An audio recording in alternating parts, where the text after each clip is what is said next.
Gabonaises, Gabonais, chers compatriotes, mesdames, messieurs, le hasard des Camanguiers a fait que la CDG fasse sa déclaration politique aujourd'hui en rapport avec l'élection présidentielle du 12 avril prochain, en même temps que le lancement de cette campagne présidentielle. Aujourd'hui, nous nous adressons à vous avec un message de clarté, de responsabilité et d'engagement pour l'avenir de notre pays.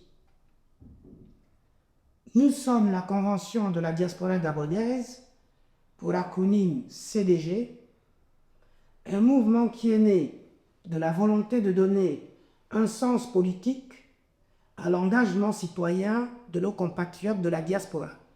Dans le contexte de la fin des années 2000, cette diaspora s'implique davantage pour forcer une première alternance politique au long règne d'Omar Bongo et son hégémonique Parti démocratique gabonais, PDG. La CDG se crée et consolide son ancrage dans le paysage politique gabonais au début de la décennie 2010, avec pour point orgue la réunion à l'Élysée avec feu André Mbobam dans les années 2012-2013. L'organisation du congrès de l'opposition à Paris en décembre 2014 et son point d'engagement dans la campagne présidentielle de 2016 pour et aux côtés de Jean Ping, élu mais non investi au pouvoir. La CDG initie et prend part aux mobilisations citoyennes de la diaspora gabonaise qui dureront tout le temps du deuxième septennat d'Ali Bongo et soutiendra ensuite la candidature d'Albert Ondossa, candidat désigné de l'opposition en août 2023, élu mais non investi au pouvoir. Le coup de force militaire du 30 août 2023 a ouvert un nouveau chapitre pour le Gabon et la CDG s'est posée dès les premiers instants en interlocuteur des nouvelles autorités regroupées au sein du comité de la transition et de la restauration des institutions CTRI. La CDG a ainsi manifesté sa volonté d'accompagner les nouvelles autorités et s'est rendue disponible pour travailler avec elles.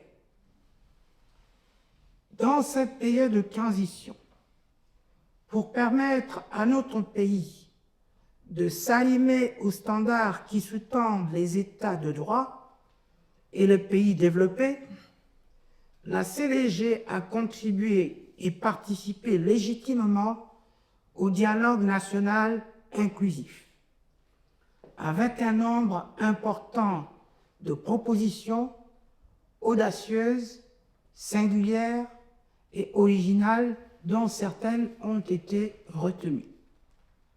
La CDG porte une vision politique fondée sur des valeurs que nous défendons avec constance et conviction depuis de nombreuses années. Nous croyons fermement que l'intérêt du Gabon doit toujours primer sur les clivages partisans. Autrement dit, penser l'avantage commun dans l'avantage individuel. C'est pourquoi, avec honnêteté et rigueur, nous avons aujourd'hui posé un regard observateur et lucide sur la période de la transition qui s'achève. Le peuple gabonais a continué à exprimer, à travers ces bouleversements politiques, une soif constante de changement, de justice et de gouvernance responsable. C'est dans cet esprit que nous avons analysé les décisions et actions de cette transition. Notre rôle en tant qu'acteur politique est d'écouter cette aspiration et de juger chaque action non pas à l'aune de nos différences idéologiques, mais celle de son impact réel sur la vie des Gabonaises et Gabonais. Certaines mesures prises, sans les énumérer, vont dans le sens d'une partie des réformes attendues. La volonté affichée de lutter contre la corruption, d'améliorer la transparence des institutions et de favoriser une gouvernance plus inclusive sont également des signaux encourageants. Sur le plan des infrastructures, dont le Gabon manque depuis toujours, de nombreux chantiers sont lancés. Ces élans positifs, bien que perfectibles, montrent qu'un certain cap est fixé et qu'il mériterait d'être suivi avec rigueur et vigilance. Cependant, nous avons le devoir de dire que nous ne partageons pas certaines orientations de cette transition qui laissent entrevoir des faiblesses et des dérives que le candidat Oligui devra absolument corriger s'il a l'onction du peuple lors du scrutin du 12 avril prochain. À l'analyse de ce constat, la CDG accompagnera le candidat Brice Clotaire Oligui Nguema tout en restant vigilant. En effet, nous restons vigilants sur la nécessité d'un retour à un cadre démocratique clair avec un processus électoral transparent et républicain. L'état de droit ne doit pas être un slogan ni une option, mais une réalité perceptible dans chaque décision gouvernementale. Les libertés publiques et la participation de toutes les forces politiques doivent être garanties.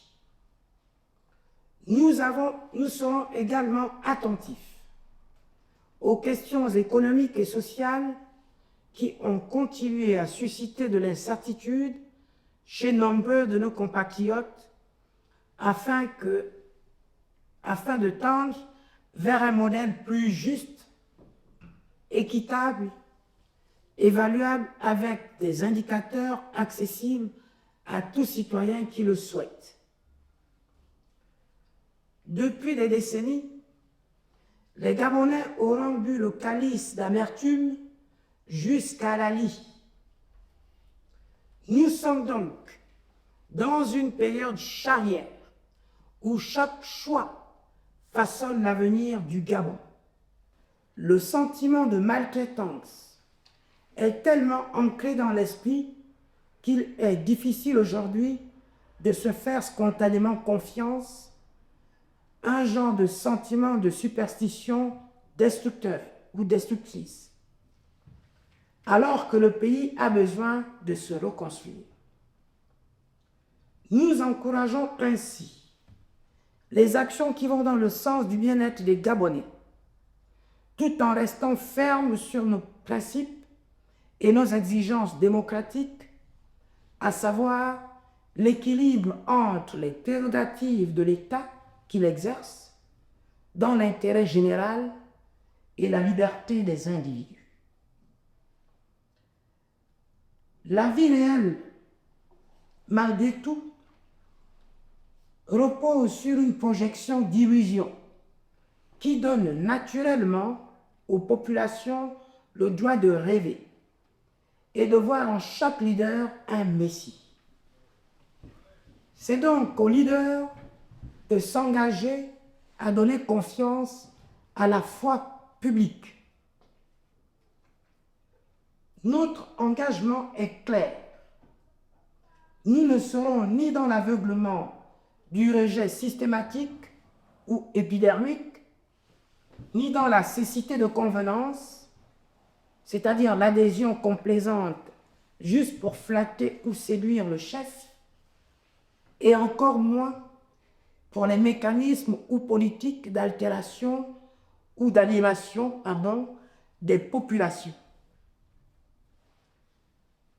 Du fait des entorses fréquentes à la Constitution, la République gabonaise était suspendue depuis des décennies. Nous continuerons ainsi donc à œuvrer avec responsabilité et conviction pour que cette période qui s'ouvre à nous soit réellement une opportunité de changement positif et profond pour le Gabon. Rappelons aussi que lorsqu'un chef d'État n'a pas été élu, il inscrit naturellement son pouvoir dans la logique de l'arbitraire, alors que le suffrage universel a pour objectif d'ériger un pouvoir dans la logique du droit et du devoir. De ce fait, le 12 avril prochain sera un moment historique qui marquera un engagement réciproque entre le peuple gabonais souverain et celui qui dirigera son destin.